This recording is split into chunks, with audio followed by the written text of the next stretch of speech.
Hvala, ker si vzela čas. Prosim. Zdaj, to bo mogoče malo bolj, ne vem, kakršnokoli mnenje imaš, ne, mogoče bo malenkost kontroverzna epizoda, ne, zato ker bova govorila o substanci, ki je trenutno ilegalna v večini sveta, oziroma posod. Posodno. Ja. Pa mogoče je tudi v glavah ljudi tako nekako spravljena, shranjena na istem mestu, kakšne ostale trde droge, ne, tako kot zelo nevarna substanca. Ne. Zdaj, govorila bova o MDMA-ju. Ja. Večina ljudi, po moje, pozna to substanco pod imenom ecstasy oziroma Molly, ne, ki je nekako popularnost dobila v tistih 80-ih, 90-ih letih, povezuje jih tako s kakšnimi rave zabavami pa tako, ne. Mi bomo pa o tem drugem svetu govorila, ne, kako bi lahko to substanco ali pa kako se ta substanca uporablja v psihoterapevtske namene, ne, in zakaj, ne. Ja. Zdaj, ker je v kategoriji ilegalnih drog, ne, to onemogoča nekako to uporabo v psihoterapevtske namene, vsaj uradno, ne. Tako da vse kaže na to, pa da bo kmalu mogoče postala legalna za te namene, ne, to, kar se dogaja v Ameriki z Mapsom in podobno, tako da vse to lahko govoriva. Okay. Zdaj pa, preden greva na to substanco, me ful zanima tvoja zgodba, ne, kako si se znašla na tem področju ali pa zakaj te je to področje začelo zanimati? Pa kdaj je bilo to? Ja, v bistvu je bilo tako zelo me je prinesalo to, ampak očitno je bilo to neka pot, po kateri sem nameravala iti. Zdaj, jaz sem šla že od majhnega sem vedela, da bom šla študirati medicino. Tako, v naši familiji je bilo zelo tako, naša Minca bo itak zdravnica, tako da naša Minca je bila zdravnica. Ne, ni bil zdravnik, ampak tako, pač od nekdaj, ne vem, tako sem bila, ampak očitno je bil nek namen.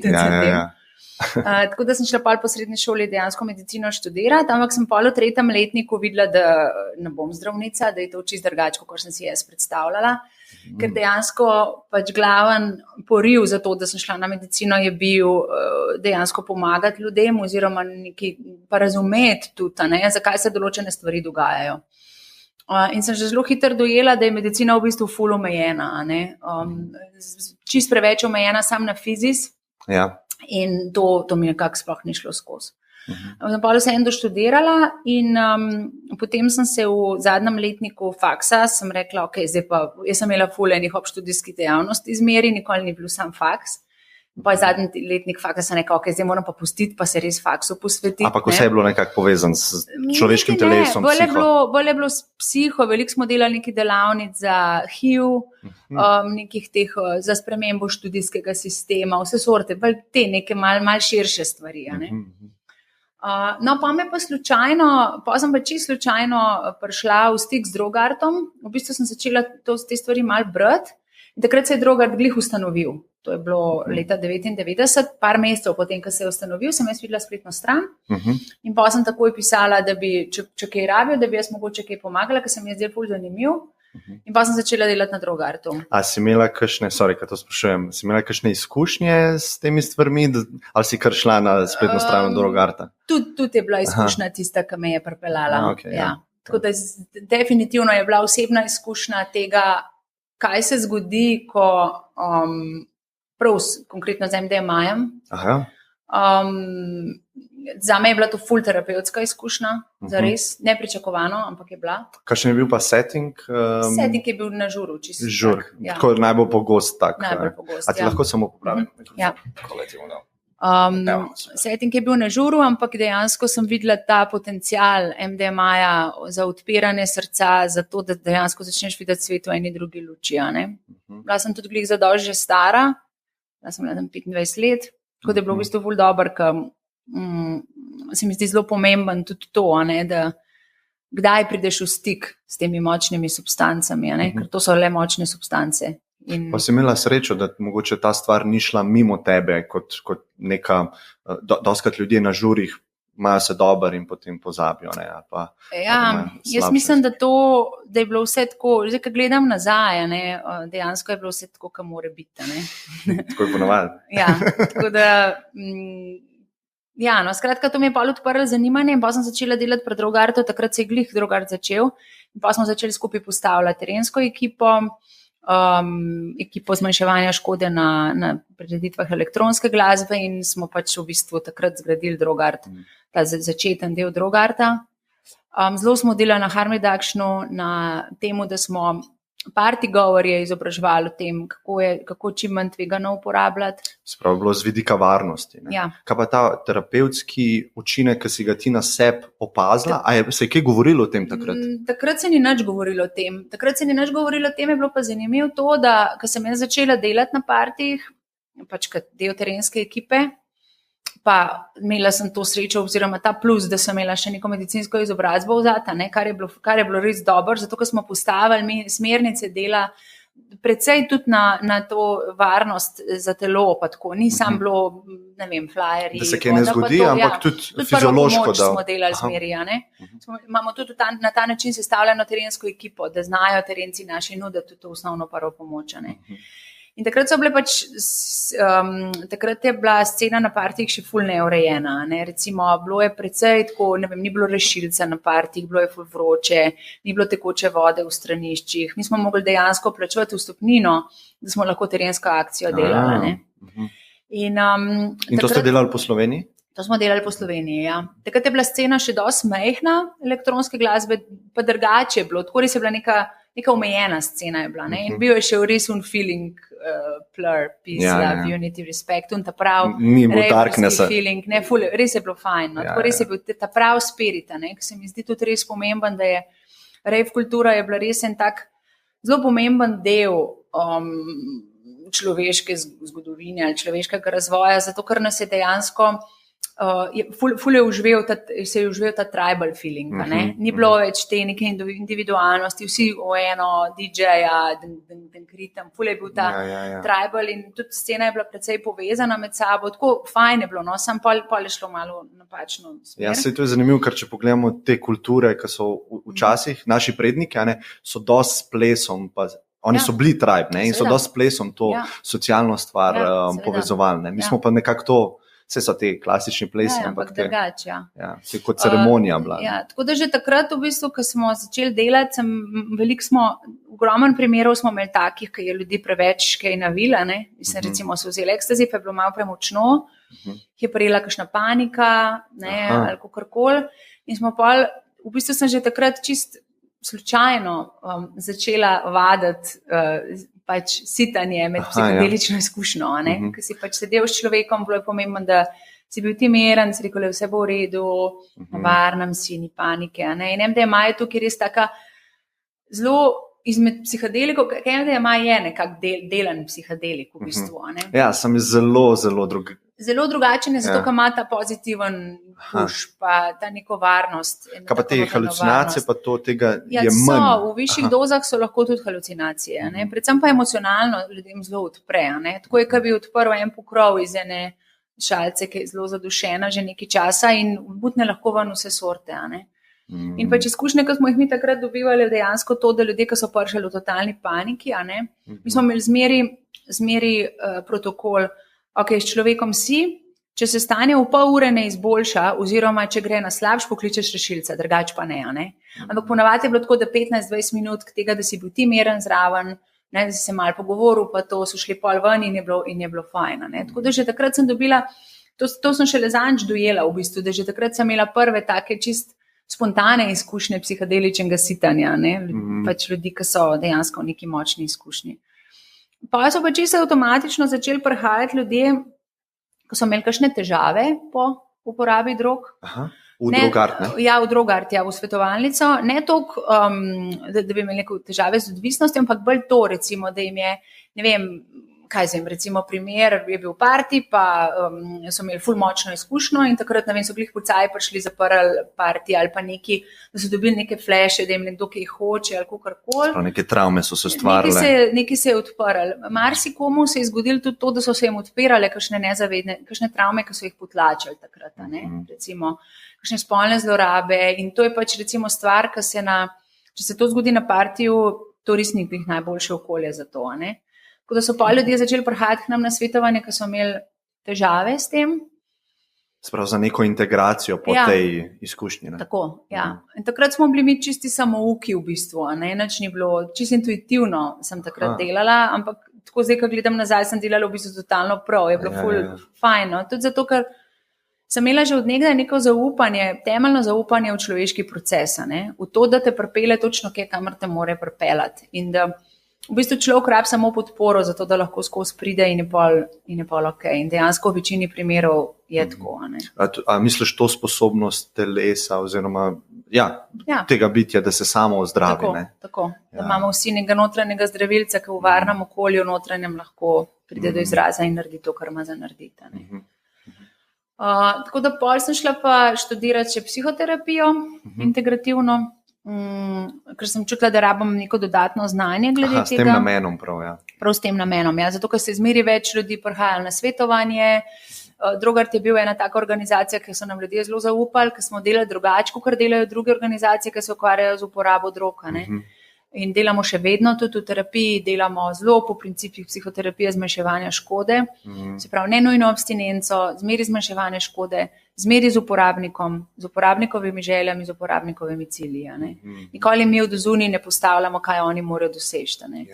Ne delamo urinskih testov, ne kontroliramo jih, dajemo odgovornost v bistvu človeku za njihov samo support ste, zraven. Support, hkrati pa tudi terapevtsko veliko delamo, zato ker pri ljudeh, ki imajo težave z uporabo drog, je praktično vedno v zadnji tudi še kakšna travma, na kjer je treba nujno delati za to. In droge so pa samo neko sredstvo za poskus samozdravljenja. Neko orodje, ki se ga lahko na več različnih načinov uporabi.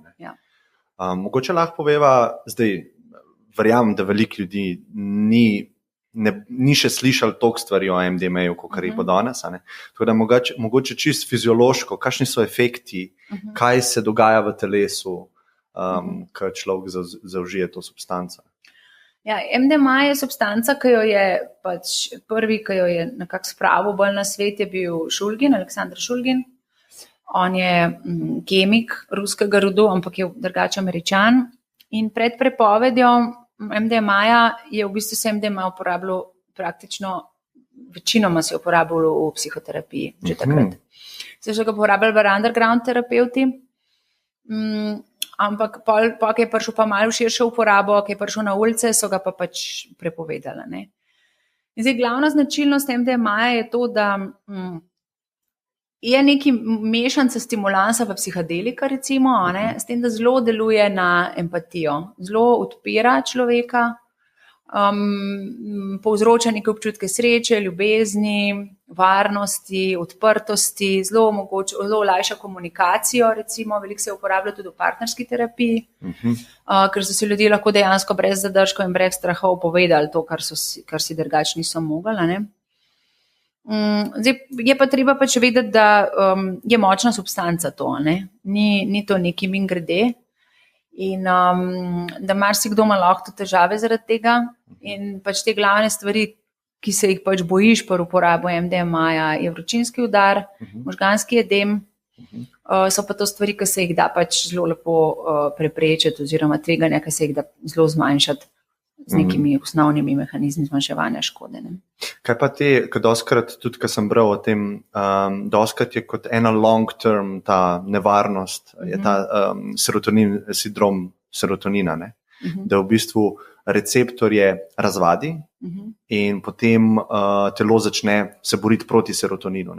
A je kaj tukaj, kaj bi lahko tukaj povedala? To najbrž o toleranci govoriš. Tukaj, da pride do, ampak da tudi moj normalna količina serotonina, da se bo zmanjšala s pogosto uporabo. Pri MDMA-ju je tako, da dejansko pač kur serotoninske zaloge.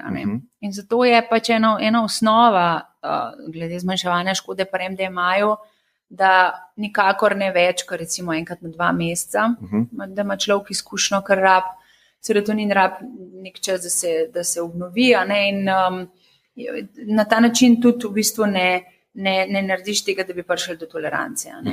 Zdaj, dobra stvar ali pa tudi slaba stvar MDMA je ta, da dejansko do neke doze dela pa ne dela več. Da ne moreš ti pojesti 300 mg MDMA, pa ti bo vsaka doza isto delala. Z vidika energije mogoče bo. Pač, kaj enkrat prideš do tistega praga serotoninskega, teh prijetnih občutkov MDMA-ja, v bistvu vse, kar se pol z nadaljnimi dozami zgodi, je to, da se stranski učinki večajo, da pride srčen utrip, budnost, nervoza, nek neprijeten feeling v telesu. Tako da tle je v bistvu dober pri MDMA-ju, ker problematične droge so vedno tiste, ki ob vsaki novi dozi povzroča nek učinek, ki ga ti hočeš imeti. Recimo metamfetamin, heroin, katinoni so bili taki tudi, da dejansko so ljudje lahko po 3-4 dni skozi uporabljali. Kreš, ki je doza spustila, je bil zmeri hujši, ampak za vsako novo dozo se popraviš ti nazaj. In to je pol problem. To je ful velik problem za zlorabo. Pa MDMA je tega malo manj. Čeprav še zmeri ljudje zlorabljajo MDMA. Sigurno. Več ni zapored na kakšnih festivalih. Ali pa pač tudi tako redno, vsak vikend je že zloraba. Nek človek, ki dela v nekem normalni službi, pač ne more uporabljati MDMA vsak vikend, ne gre skozi. Ne mogoče. Zaradi počutja v pol naslednji dan, naslednji teden. Tukaj človek rab tudi, da pride k sebi. In tle se mi zdi ful pomemben, in ena stvar, ki se je zdaj dejansko ful zgubila v tej kulturi žuranja, je tudi ta, da ljudje težko zdržijo kreš. Pač včasih je bilo jasno, da imaš se eno noč ful dobro, ampak pač to pomeni, da už 2 dni pol malo slabša. Ampak to tako je, kar gre gor, mora iti tudi dol. Tako pač vzameš cel paket. In tle, to se mi zdi zelo pomemben, da pač dejansko vzameš cel paket. Ne samo tisti užitek, ki ti ga pač neka substanca da, ampak tudi tisti kreš, ki pol pride. In pol daš na tehtnico, ali je bil tale noč vredna, ali pa to, kar sem dobil, tega vreden, tega le kreša, ali ne. In kaj enkrat iz zdravnilka vidiš, da ne, takrat je bilo pač preveč. Pa če to še vedno delaš, pol pomeni, da si v nekem da imaš problema. Vse substance imajo neko samoregulacijo. Vse substance ti povejo, kdaj je bilo preveč. Vprašanje pa je, koliko ti to slišiš. Pa koliko si z določenimi pripomočki pol pomagaš. Pa koliko si globok noter v tem, da hočeš to slišati. Ja, da hočeš to slišati, pa če veš, naša kultura je dejansko kultura užitka. In z užitkom ni seveda čisto nič narobe. In jaz mislim, da dejansko manjka v naši kulturi nekih poglobljenih, organiziranih dionizičnih festivalov, ampak takih, by the book dionizičnih festivalov, ne pijanke v Trikrasne, to je brez veze. Kako bi pa to izgledalo? Tako, kot je včasih izgledalo, Tako, kot je včasih izgledalo, pač, 3 dni v letu, otroci in starci grejo pač po svoje in ostali je neomejeno, all in, zato da lahko in je dovoljeno v kontekstu tega omejenega časa je to dovoljeno in družbeno sprejemljivo, da dejansko človek, ampak da je neko ritualna poglobitev užitka, ne zgolj zaradi tako, v Trikrasne. Kako bi pa ti, če zdajmo cel spektr teh drog, ki jih imamo, ene so prepovedane, ene niso prepovedane, ene so nevarne, ene so manj nevarne, kje bi umestila MDMA, ker zdaj je klasificiran kot Schedule 1, ali 3? Ne, 1. Heroin, kokain, MDMA, to je vse v istem košu. Kako bi ti, kam bi ga ti uvrstila, glede na nevarnost, fiziološko nevarnost za človeka? Mislim, tle ne moramo gledati samo fiziološko nevarnost, tle je treba dejansko celostno gledati, kaj to za človeka pomeni. Za družbo, za širši kontekst. In jaz mislim, da so to v bistvu ful poenostavitve. Da problem, ki ga v naši družbi imamo, je ta, da je dejansko so spremenjena stanja zavesti izgubila vlogo ene razširitve ali pa poglobitve nekih stvari. Ker pač odkar ljudje obstajamo, so bila spremenjena stanja zavesti sredstvo za zdravljenje, za neke globje uvide, in so sestaven del tega za iniciacijske obrede, recimo, ki jih zdaj ful manjka. Mislim, da bi mogli najprej tle zadevo prestrukturirati. Tako da tudi ta renesansa psihadelikov, ki se zdaj dogaja, je precej triki v bistvu. Ja, spet so podobne nevarnosti. Spet so podobne nevarnosti in recimo meni osebno se zdi, mikrodoziranje LSD-ja zato, da ti bolj konstruktivno lahko neke stvari pogledaš ali pa da ti odpre kreativnost, kako boš še, povečal dobiček neki firmi, je pač ultra problematična. Mislim, psihadelike bi mogli uporabljati zdaj zato, da bi pač dojeli, kaj je treba v svetu narediti, da ne bomo vse skupaj poslali k vragu, kar smo že zelo blizu. Najprej morala ta družbena, potem pa te stvari. Pa vrednote, tudi glavne vrednote in tle, ne vem, se mi zdi, da recimo, jaz sem zelo velik, moje glavno področje dela zdaj, poleg tega, kar še vedno delam na Drogartu, je v bistvu terapevtska podpora ljudem, ki imajo psihedelične izkušnje, pa predvsem terapevtska podpora ljudem, ki imajo izkušnje z ayahuasko. Ayahuaska je nekako moja glavna rastlina, s katero zdaj dejansko se ukvarjam. In tle se mi zdi, da je ful velik potencial za zdravljenje tudi, in tukaj se zadeve tudi zelo, zelo spreminjajo. Ja, to sem te tudi mislil vprašati glede ayahuaske, ker vem, da se s tem ukvarjaš, pa zdaj je nek tak res boom popularnosti teh tripov v Južno Ameriko, predvsem ljudi iz Silicijeve doline, podjetnikov, ki grejo tja na nek tak, kako bi rekel, team buildinga. Ja. Zdaj, kako ti gledaš na to popularnost? Ker po eni strani je dobra, da se mal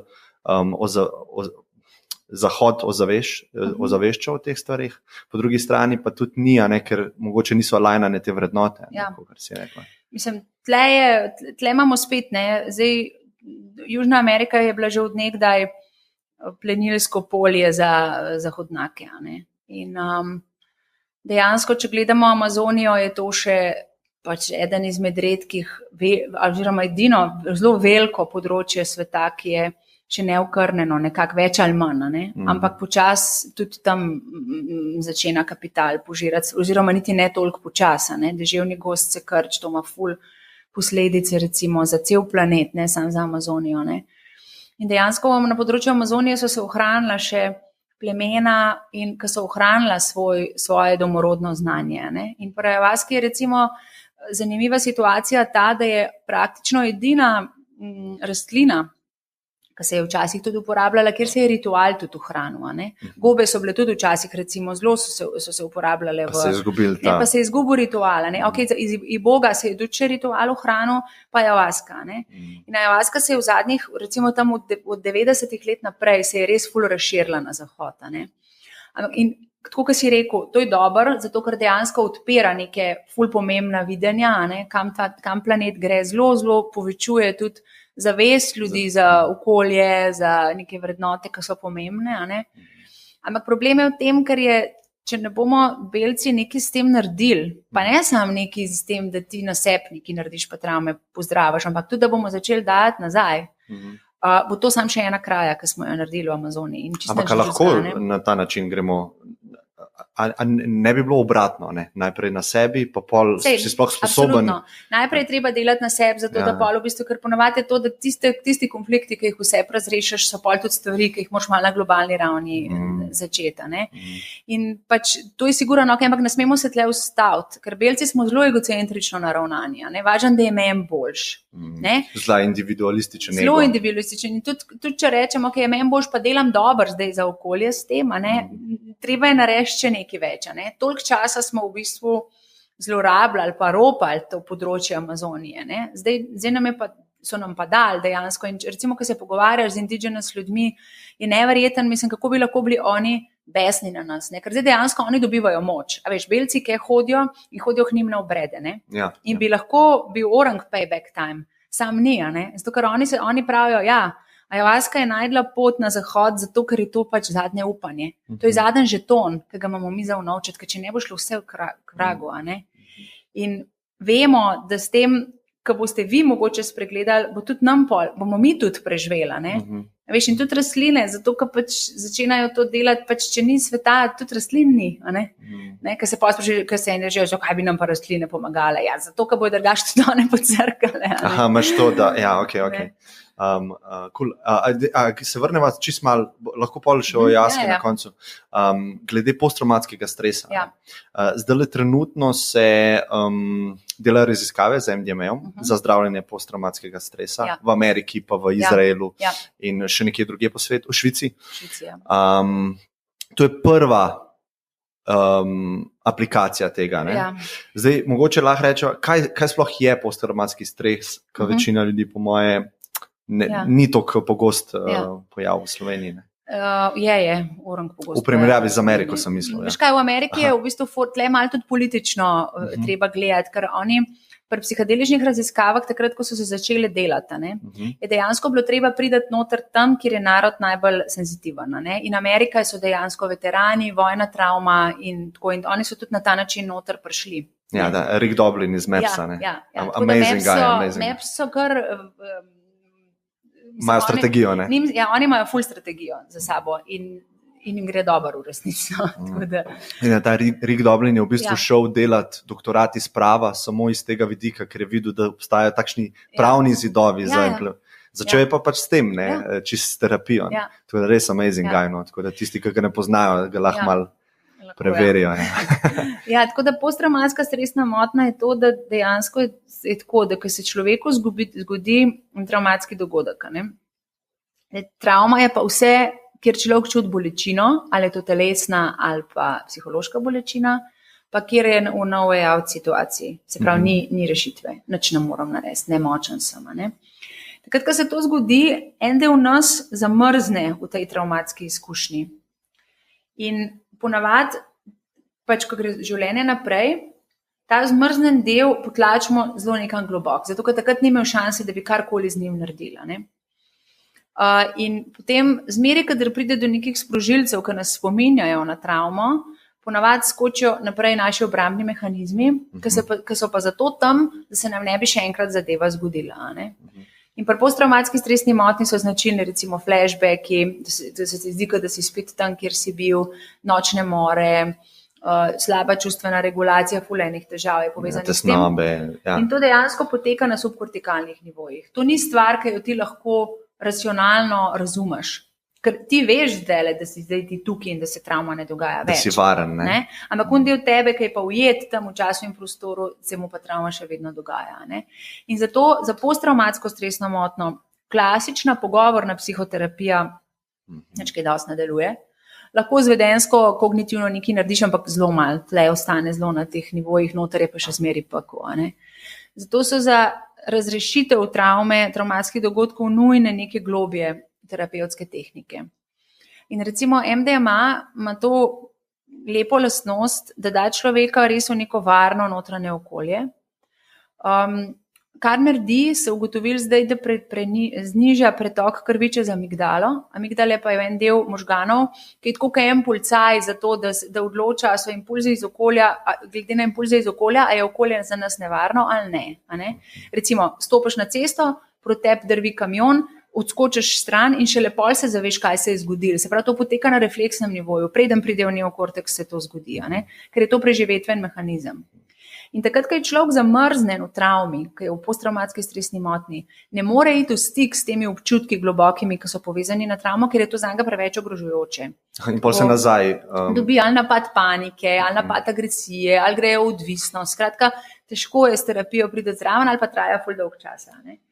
Na MDMA-ju se pa zgodi to, da dejansko človek takrat, ko je na MDMA-ju, lahko o tem začne govoriti in gre v stik z temi občutki in jih zato lahko tudi sprocesira v nekem varnem okolju in predela.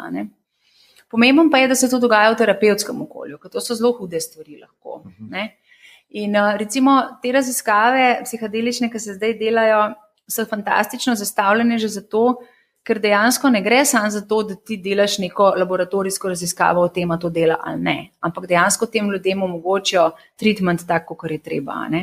Recimo MDMA raziskava izgleda tako, da ima človek 40 terapij z 2 terapevtoma, ki sta vedno ista. 40, ja. Aha. Vedno sta ista, moški, ženska, to je ta nek princip psihadelične terapije, ki ga je Stanislav Grof uvedel. Zato, da pač, če je kakšne stvari, zato, da je ta holding, mama, oče, če kaj, kar imaš po ženski strani za predelati, pa lažje. Da zminimiziraš to, ne? Če ne zaupaš, lahko si tudi žrtev posilstva strani moškega. Ali pa to tudi, ali pa to. Tako da recimo človek je na 40 terapijah in samo 2 izmed teh sta katalizirani z MDMA-jem. To pomeni 38 terapije, takih terapij, pogovornih, brez MDMA-ja. Koliko časa pa to traja? Dolg časa traja. Ena terapija je kaj? 1 ura. Aha, 1 ura. Ja. MDMA terapija je pa dalje, pa tam recimo 6 ur. Tako da MDMA je sam kot katalizator, da takrat, ko se že vzpostavi dober terapevtski odnos, varen terapevtski odnos med klientom pa terapevtom, lahko gre v tisto izkušnjo, ki je pa zanga res boleča. In to razlagam zato, ker je ful nevaren, da si začnejo to ljudje malo po svoje razlagati. Aha, bom jaz vzel MDMA, pa bom kar v redu. To ni magična tabletka. Dejansko substance ti pomagajo odpreti neke stvari, ki so drugače zaprte, ampak ful je pa pomemben terapevtski kontekst. Pa lahko ima tudi antiterapevtski učinek, ne? Ker na partiju recimo ljudje to vzamejo, ugotovijo, da imajo neko travmo, njegovi frendi so v žur modu, nobenemu nimaš to za ven odložiti, nimaš primere govoriti o tem in še bolj potlačaš dol. Ne? V tistem trenutku, ko bi lahko... Ali pride pa do neke replikacije travme, Aha, takrat ni bilo za nobenega zame in zdaj tudi nobenega tukaj ni, in je sam retraumatizacija. Tako da zato so te stvari ni zato na izi zajemati. Ampak dejansko pač te začetne raziskave z MDMA in pa posttraumatsko stresno motnjo so imele 85% uspešnost. To je bil treatment resistant PTSD. To pomeni posttraumatska stresna motnja, ki se v 3 letih ni izboljšala z vsaj 3 terapijami, ki so že zdaj priznane. Z ostalimi zdravili. Z zdravili, z vsem. Kakšna pa so zdravila? Anksiolitiki, antidepresivi, pač to je bolj simptomatsko. Bolj zamaskira stvar, ne da zdravi. Bolj simptome v bistvu poreže, kakor zdrav dejansko neko izvorno motno. 85% na uspešnost? Ja. Zdaj so v fazi 3, ne? Ja. Zdaj bo večja stadij, ne? Ja, zdaj oni so že trenirali veliko terapeutov, tako da zdaj grejo tudi ta zadnji stadij raziskav. A si lahko ti kako vključena, to, kar trenirajo terapeute? Lahko greš, ne vem, mi nimamo to, mi smo razmišljali, pač v Zajčji luknji, to je ta naš inštitut v sklopu, kjer ga delamo, veliko teh stvari tudi, delamo z ljudmi, ki grejo v psihadelične izkušnje. Smo študirali, bi šli v to ali ne, sam pol se nismo odločili. To je nek trening, šolanje za terapeute, ki ga daš skozi, pa pol. Smo tudi razmišljali o tem, da bi eno raziskavo v Sloveniji probali skozi spraviti, sam pol za vas, ko smo delali raziskavo. To pa smo. To, kar si rekla za Zajčjo luknjo, kako pa pravno te stvari urejate, kad delate terapije, recimo psihedelične? Se ne delamo psihedeličnih terapij. Se pravi, integracijo po... Ja. Sprav, nekdo ima izkušnjo in pride pol do vas. Ali pa recimo, veliko ljudi se na nas obrača željo, da bi jih sitali med psihedelično izkušnjo.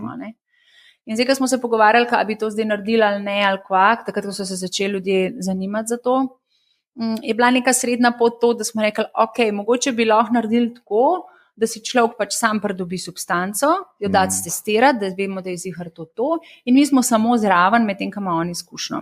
Ampak pa smo rekli, ne, tudi tega se ne bomo šli, ker pač nikoli ne veš, kva je lahko, Tako da zdaj delamo tako, da če človek recimo reče, hoče imeti psihedelično izkušnjo, odločil sem se, da bom to naredil, naredimo 2-3 terapiji pred izkušnjo, pol jim povemo, na kakšen način naj to naredijo, tako da si bojo čim bolj zmanjšali tveganje, da imajo sitarja pri sebi, da jo substanco prej testirati, setting, kakšen mora biti in tako.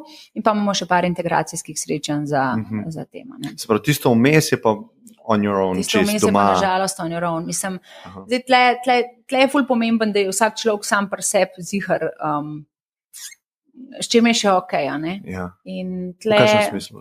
Ja, kaj je tebi kot terapeutu še okej? Ne? S tem, da pa še ena stvar je to, da je to zelo time consuming, ne? V bistvu psihedelična terapija, to traja dolg časa, ne? Za LSD je 10-12 Vse ljudje so pripravljeni plačati, najbrž. Ja, mi nimamo tudi toliko energije. Mislim, tako pač treba bi se bilo pol sam temu posvetiti, no? Tako da to bi sigurno bila neka dokaj varna pot, tudi da si ti samo ob človeku, če se to odloči narediti, ne? Ampak tudi taka je čisto okej, kot smo se mi odločili, da delamo. Kako pa vidiš prihodnost tega, recimo zdaj čakamo da bo MDMA approvan, neki so dekriminalizirali gobe v določenih zveznih državah v Ameriki. Kaj kle Evropa dela, pa kdaj približno misliš, da bi take stvari lahko bile sprejete ali pa zorganizirane? Ne vem, glaven problem tle je ta, kako se bo zdaj to umestila, ne? Kdo bo dobil zdaj licenco za delo s psihedeliki? A bojo to psihoterapeuti, a bojo to zdravniki, a bo to v v bolnišničnem okolju, ali to v izven bolnišničnem okolju. Nič podobnega nimamo do zdaj, da imaš neka neobičajna stanja zavesti in da zdraviš. S substancami ne. Švica ima to možnost, Švica ima tak zakon, da lahko Ministrstvo za zdravje podeli dovoljenje terapevtu, določenim terapevtom, ki so za to kvalificirani, da z določenimi ljudmi lahko dela psihadelično terapijo, recimo, v sklopu njihove psihoterapevtske prakse. Ta sistem se zdi meni super, recimo, ne? Ampak to je Švica. Ja, to je izven EU-ja tudi. Tle pa pač, ne vem, mislim, tle je ful dilem tudi glede psihadelikov, kako se bojo, ne? O teh indigenous metodah je pa sploh ful govora, ne? Kako ritual za ayahuasco, ne moreš ga prenesti v klinično okolje, zgodi se ful stvari, ne? Pač ne gre. To bo zelo zanimivo videti, ta preplet, noča ne zahoda pa vzhoda, ampak tega sploh ne vem, kako bi najdel besedo, ne? Tega sveta znanstvenega, v tem renesančnem smislu, pa tega sveta, ne, ki so dost starejše metode. Ne. Kako to preplesti? Ja, to se dejansko zdaj dogaja. Ne. In to par let nazaj smo se zelo spraševali, kako se bo to prepletalo.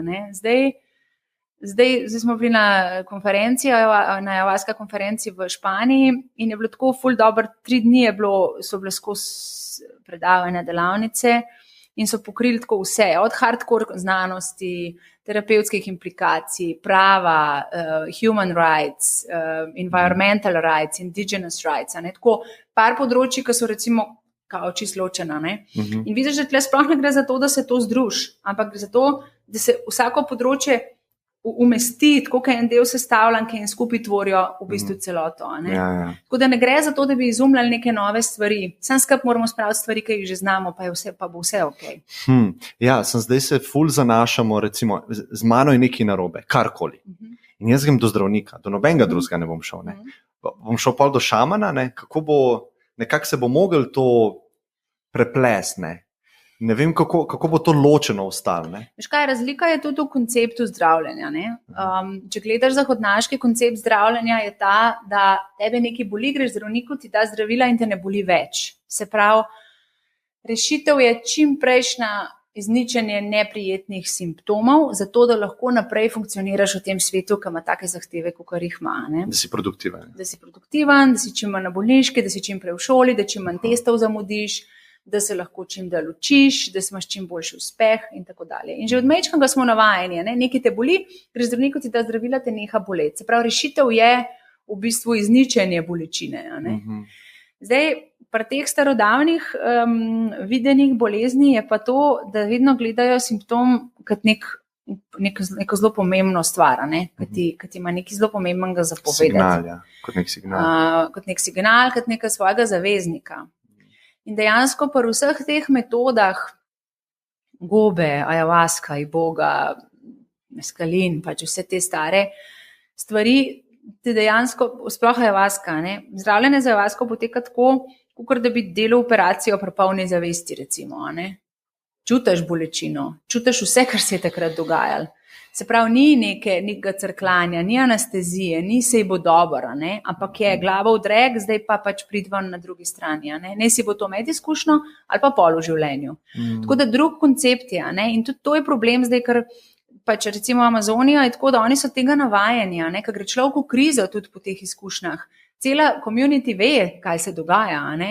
Pri nas grejo na vikend delavnice in v ponedeljku službo in so še čisto razštelani in ne moreš, to ne gre skupaj, ker naša družba se zelo boji vseh ekstremnih stanj, vseh ekstremov, odstopano kjerokoli smera. Pa instant stvari želimo ful. Mi smo družba tega instantnega užitka, čim manj trpeti, čim bolj lušten, da je, tle pa pač ni zmeri ful lušten. Ja, to je res ena velikih razlik, da je v tej medicini nek posameznik kot pasivno vključen. Mene bo nekdo pozdravil in to je zdravnik, če ne, je on kriv ali pa ta zdravila. Tam je pa zelo dost odgovornost na tebi spet, da se pozdraviš. In to je to, jaz mislim, da to je pot, ta prava pot za človeštvo v resnici. In ni nekega way outa, ko greš enkrat na to pot, da začneš samega sebe pucati, pa se sam s sabo soočati, ni več, ok, zdaj pa jaz malo ne bi več, ne? Pa si not, ni poti nazaj. Sploh med izkušnjo, ne? Ja, pa tudi pol. Ja. No, ja. Med pa itak, ja. Kaj pa z vidika, recimo, če se MDMA potrdi za PTSD, a vidiš kakšno drugo, nekaj si rekla, terapije so se delale že pred drugo svetovno vojno, ne? Zakaj so se uporabljale, pa a bi lahko zdravi posamezniki imeli kakšen benefit? Zdravi v tem smislu nimajo nekih teh takih diagnosticiranih težav, ne? Ja, jaz mislim, da absolutno, ja. Kaj pa bi bilo to, recimo? Ja, recimo to, to čutenje empatije, sprejetosti, to, da lahko brez strahov pogledaš na neke situacije, ne? Jaz mislim, da MDMA bi bilo tako je ultimativno terapevtsko sredstvo, zares. Da lahko veliko pomaga ljudem, no? Ampak vzeti v ta pravem kontekstu. Vse to je pa problem. Kako bi recimo, če dava stran te nevarnosti zlorabe, recimo, da obstaja svet, ki to ne obstaja, kako bi to izgledalo, ne?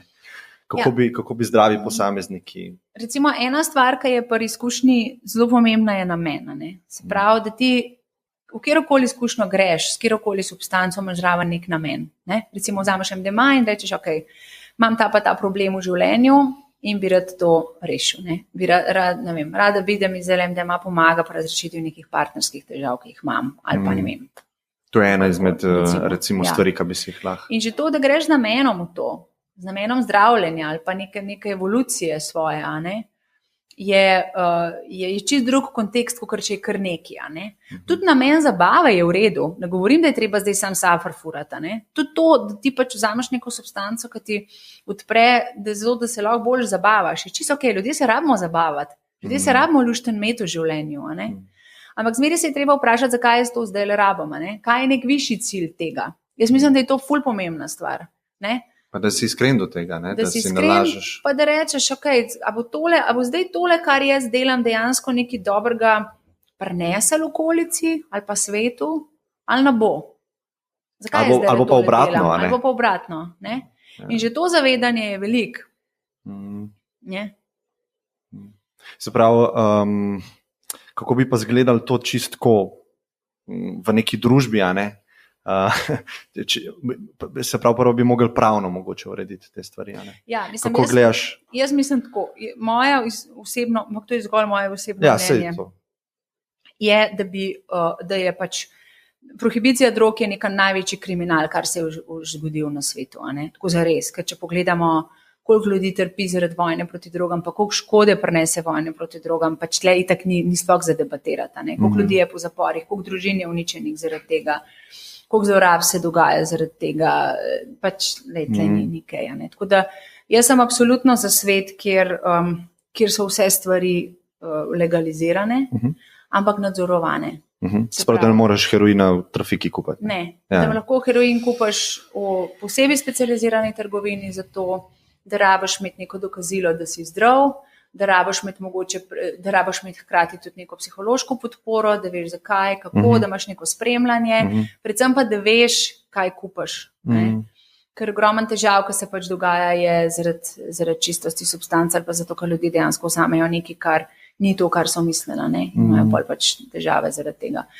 Pa s tem pač podeli odgovornost posamezniku za to, kaj bo sam s sabo naredil, ampak to ne gre sam tako, ok, zdaj pa dajmo vse legalizirati, pa vsak je zase odgovoren, ampak bi se mogla tudi družba korenito spremeniti, če bi hoteli to narediti. Pomaga tudi odvisnikom tudi. Pa ne samo to, že od nula naprej, že to, da je normalno, da so starši v službi, ne vem, da je otrok, ki je star 1 let, 9 ur na dan v vrtcu, da je normalno, da si starši težko bolniško vzamejo, zato pa se bojo, da bojo službo izgubili.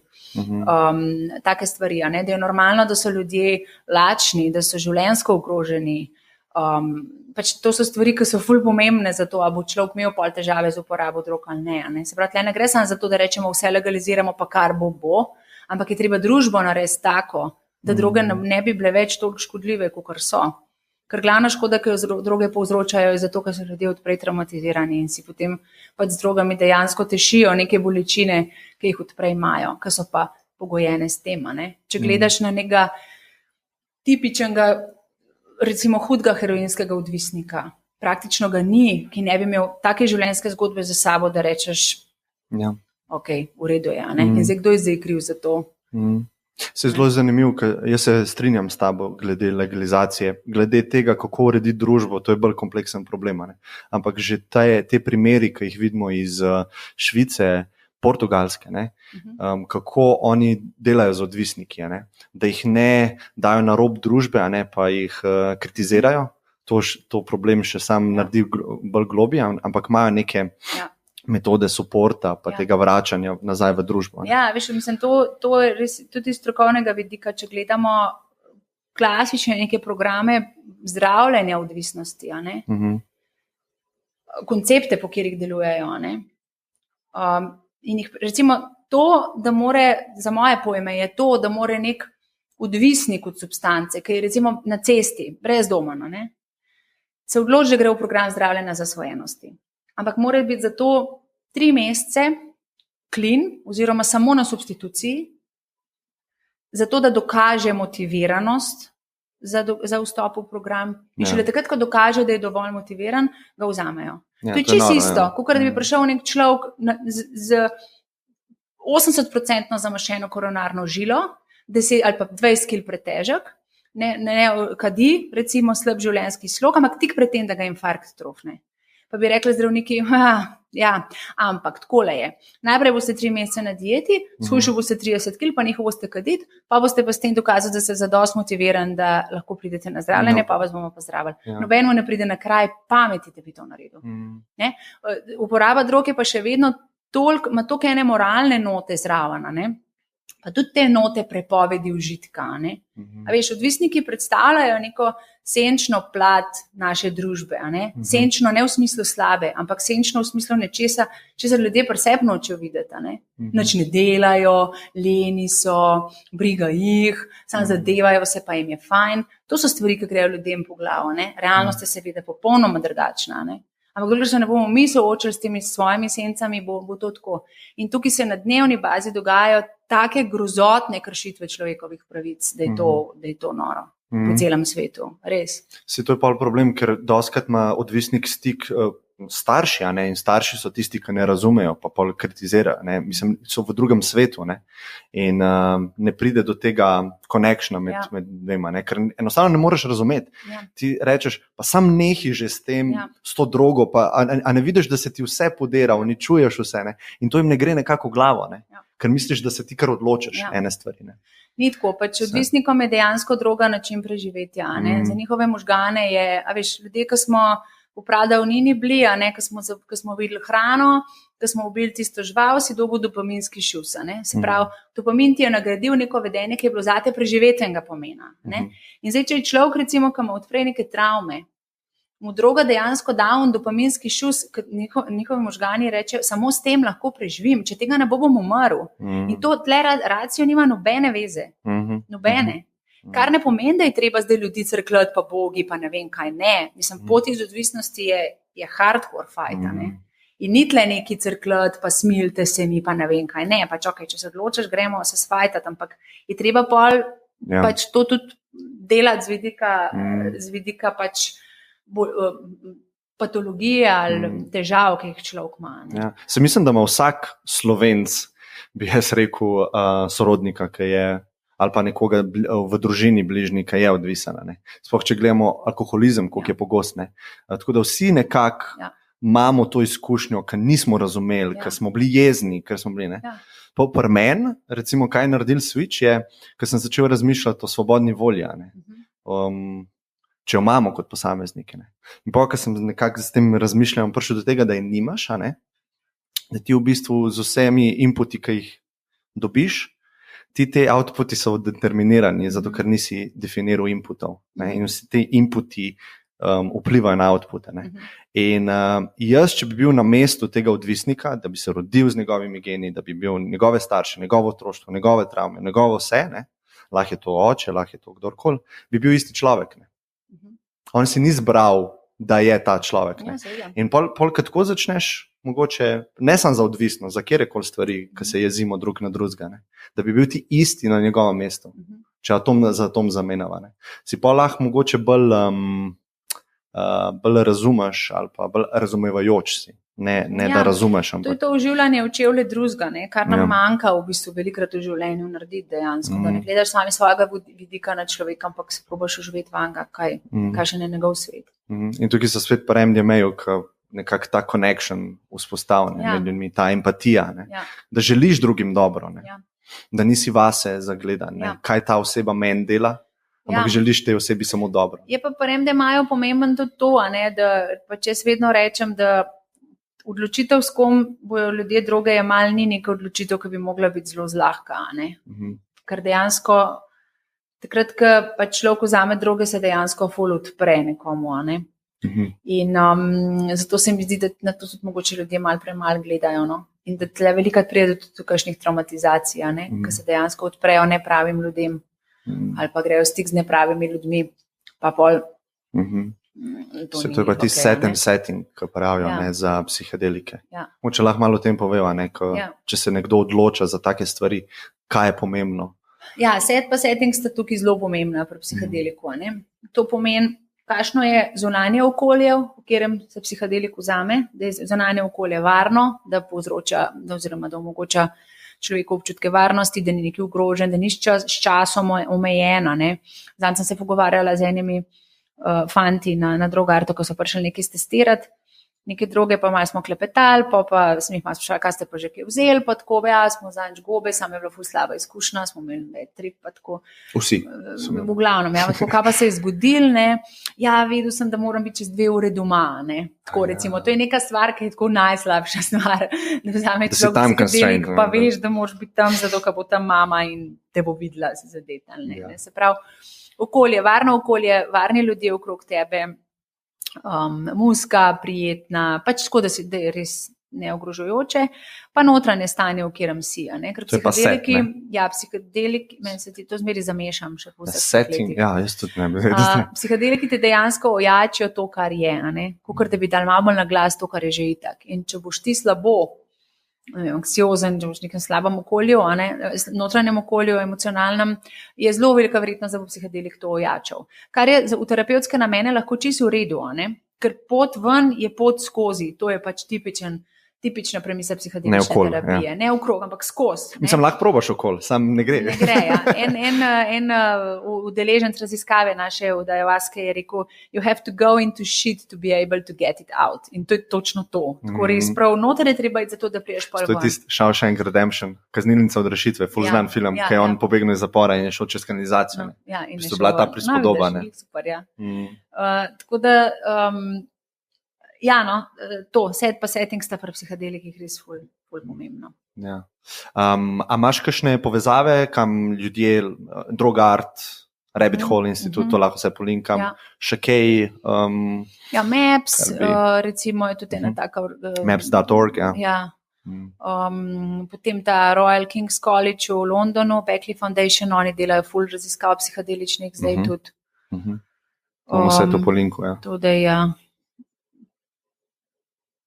Pa pridite na Drogart. Pač na Drogart je res pomemben, na Drogartu res omogočamo testiranje drog, anonimno, brezplačno testiranje, laboratorijsko. Mislim, to je, koliko držav ima to, ni to pogosto? Ne, to ful ni pogosto. Sam to je tako, to so dolgoletna prizadevanja. Zdaj mi smo to začeli delati takrat leta 2001, ker se je zgodila prva z ekstazijem povezana smrt v Sloveniji. Ena punca umrla od možganskega edema. In takrat smo omogočali ljudem, da si kupijo testerje, zato da lahko potem testirajo droge. Pa od leta 2006 smo pa vključeni v sistem zgodnega obveščanja na prepovedane substance, Early Warning System. To je nek sistem, ki deluje na evropskem nivoju, ki se je pa začel zelo krepiti, takrat, ko so katinoni prišli v igro, 2008-2009. In zdaj v sklopu tega sistema smo zdaj pač dejansko v sodelovanju z MNZ-jem tudi, pa z Ministrstvom za zdravje. Imamo nek skupen projekt, kjer dejansko ljudje lahko prinesejo v Ljubljano, Maribor ali pa v Kopru, imamo pač sprejemne točke, prinese substance in na enem tednu dobi rezultat laboratorijski. Ne samo kaj je noter, ampak tudi koliko je noter. Kar je zdaj ful pomemben, zato ker so zadnje 2 leti ali 3 so v obtoku ekstazi tabletke, ki imajo enormne količine MDMA. Koliko recimo? Recimo 250.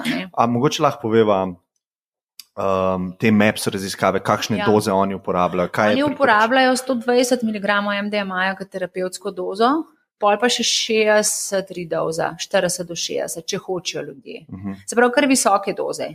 Ampak vedeti treba, da je to kontrolirano okolje. Človek tam leži, umiruje in tako.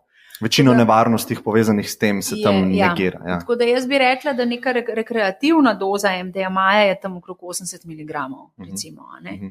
Zdaj 250 je že zelo visoka doza. Je že res zelo visoka doza in nepotrebna mogoče. Nepotrebna. Tudi ta cena, recimo ekstazija, se meni zdi kriminalna. To, da je en ekstazi na 3 evre ali 5 evrov. To je to KMPR. To je res slabo. Kako je lahko? Aha, ok. Ja, to so res... Tle mislim, da bi mogli tudi s ceno malo zadeve rešiti. Tako da je ful je pomembna ta doza, zato ker hvala Bogu so se zdaj ljudje precej navadili, da jejo res po četrtinke. To je dobro, ker takrat, ki je bilo eno obdobje, ki je bil zelo slab ekstazi ali zelo namešan ali pa zelo nizke količine, so se ljudje navadili po parih jemati. In pol, ki je kar naenkrat narasla, je bilo to ful tvegano. Ker če nekdo, ki pač, ne vem, neka 50-kilski človek, vzame 2 ekstazija, ki sta 250 mg, je to smrt, lahko, zares. Tako da to testiranje drog je res ful pomembno in mi se na Drogartu že od nekdaj zavzemamo za to in pač ljudje tudi motiviramo, da ne da pridejo testirati takrat, ko vidijo, da je nekaj čuden. Se pravi, ampak preden. Se pravi, da si vnaprej dobi droge, da jih daš testirati in preden jih uporaba, ve točno, kaj je. A jih testirate na partijih? Imamo tudi mobilen laboratorij, ampak ni na vseh partijih. Kaj pa reagenti pa to, da bi na partijih? Ne, veš kaj, preveč je nekontrolirano okolje. Pa problem je tudi v tem, da je zdaj, ko je toliko. Recimo včasih je bilo tako, da si imel, ne vem, en batch MDMA ali ekstazija in si videl, da imajo res čisto vsi isto količino. Zdaj, ko je pa trg toliko razdrobljen, imaš pa ti dejansko lahko 2 ekstazija, ki sta čisto ista na pogled, pa ima en 80 mg, enih ima pa 200. Tako da ja, se to jaz vedno ljudem, jaz v bistvu osebno ne razumem, zakaj se tablete jejo ekstazi, ker nimaš kontrole, sploh kaj je noter. A je sploh MDMA noter, ker delali so eno raziskavo v UK-ju. Zdaj večinoma kar je. Mislim, da so v UK-ju iz trga vzeli ekstazi in je bilo samo v 30% sploh MDMA noter. Ne, to, kar mi ne vem, pa kjer ga leta so to je bilo po mojem nazaj, veš, to je bilo tam 2009-2010, ki je bilo res čez čudno. Ja, zato so ta podatek tudi toliko pušajo naprej, verjetno sem ga zato zasledil. Zdaj je pa kar je MDMA noter večinoma, ne. Koliko procentualno pa? Zelo odvisen, tam od, ne vem, 80 do 250 mg. Kaj pa je ostalo? Noč, večinoma se je kar sami na naši strani so rezultati testov. Če greš kaj pod, mislim, da so droge, pa testiranje, pa so rezultati testov vseh teh, ki jih prenesejo nam na in to je 10 na teden, ne? Veliko, ogromen imamo testiranja. No, to se meni zdi malo. Ne, pa ni, je veliko, veš, glede na to, koliko jih je bilo včasih, je to ful veliko. Res. Ampak 10 vzorcev na teden za celo Slovenijo, pa koliko se tega poje? Ja, no, ok, še zmeri je malo, ampak glede na to, da smo jih imeli včasih tako 10 na mesec, ali pa še to ne, je to super ratelj zdaj. No. Aha, zdaj je MDMA noter, včasih so pa, vem, da so mešali kaj, speed, kofein. Speed, pol, MCPP, ne vem, katinone, vse sorte je bilo noter. S tem, da veš, to je, ne, ljudje mislijo, da če kupijo MDMA kristale, je pa to 100% čistost MDMA kristalov. To tudi ni res, ne? Ne, jaz pravim, kupiti kristale, pa testirati kristale. Ja, ali pa kupiti ekstazi, pa testirati. Ali pa kupiti kokain, pa ga testirati. Ali pa spiti, ali pa pač. Zakaj pa je v pil obliki? Zakaj? Zato, ker je bolj priročno za uporabo. Ja, če je 201, pa en 100, je manj priročno. Ja, moraš drobiti, pa ne vem. Ja, to je res, ja. Ne vem, ne vem, zakaj to. To mi je bilo vedno zanimivo. Ja. Veš, ko dejansko za kristale rabaš analitsko tehtenco že, če hočeš biti zihar. Pa še to tudi nisa, ker imaš MDMA imaš od 40 do 90% čist tudi na trgu, kar je precej razlika, če ti poješ, ne vem, 100 mg 40% čistga ali pa 100 mg 90% čistga, je to skoraj še enkrat drugače, veš. Tako da tudi tle je treba pri MDMA-ju biti pazljiv, no. Kaj pa kakšni suplementi? Zdaj ne vem, a greva sploh v to smer? Kako lahko nevarnosti malo olajšamo? A se kaj zraven lahko je MDMA? Ja, pač to so bolj neki anekdotski poročila, ampak načeloma 5-HTP recimo pomaga pri obnovi serotoninskih zalog. To je po. To je po. To je 24 ur po uporabi. Se pravi, nikakor ne prej, ko lahko serotoninski sindrom, oziroma imaš pa težave s serotoninom. No? Preveč serotonina. Ja. Pa imaš pa še neke te preloade, pa antioksidante, pa tako to imamo tudi na naši spletni strani. Bom po linku prav ta page. Tiste tako zelo fajn napisano. Se pravi, zmernost, intention, set. Pazi drug na drugega, to je tudi pomemben. Manj je več, to je tudi stvar, ki je res ful pomembna. Da se ljudje ne ubijajo v tri krasne, ker nima smisla. Tudi disrespekt je do substance, koncev, če ne drugega. Ja, res je, ja. Pa do svojega telesa, ki ti je bilo dano, da ti služi. Zdaj ga pa pač probaš s temi hormoni narediti tako, kot te paše. Ful hvala. Upam, da bova še enkrat imela to, kar se kaj premakne v tej Phase 3, lahko malo pokomentirava, ali pa ayahuasca, ali pa kakšne druge stvari. Ful hvala, Nina. Hvala. Hvala za obisk.